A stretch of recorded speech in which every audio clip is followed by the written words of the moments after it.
নমস্কার বন্ধুরা, সুখের সন্ধানের পক্ষ থেকে আপনাদের জানাই স্বাগত।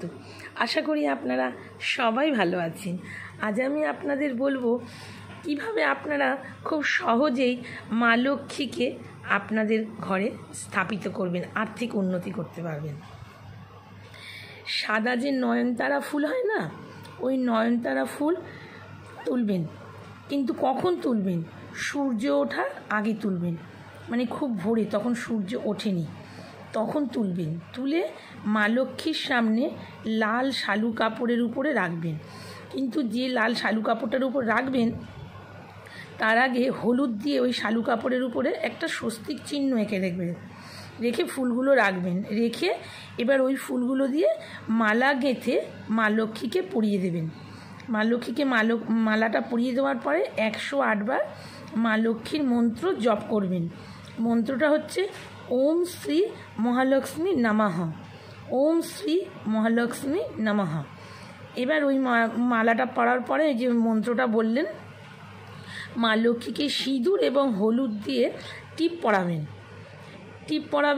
টিপ পরার পরে গোলাপ জলের একটু স্প্রে করবেন তার উপরে, ওই মানে মা লক্ষ্মীর উপরে, ওই কাপড়টার উপরে করে ওইখানে 27 বার 27টি অখণ্ড আতপ চাল রাখবেন।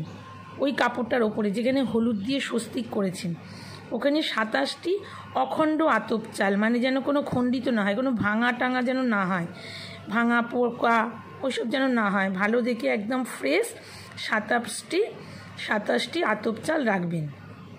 তো হলুদ দিয়ে তো ওটা করে রেখেছেন, ওর ওপরে রাখবেন। রেখে ওই মালাটা তো মা লক্ষ্মীকে পরিয়ে দেবেন।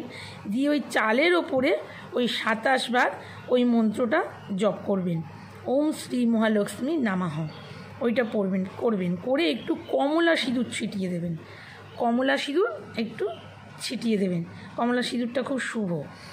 এইবার ওই কাপড়টা একটা পুটলি বাঁধবেন, মন্ত্র বলতে বলতে পুটলিটা আপনারা বেঁধে নেবেন।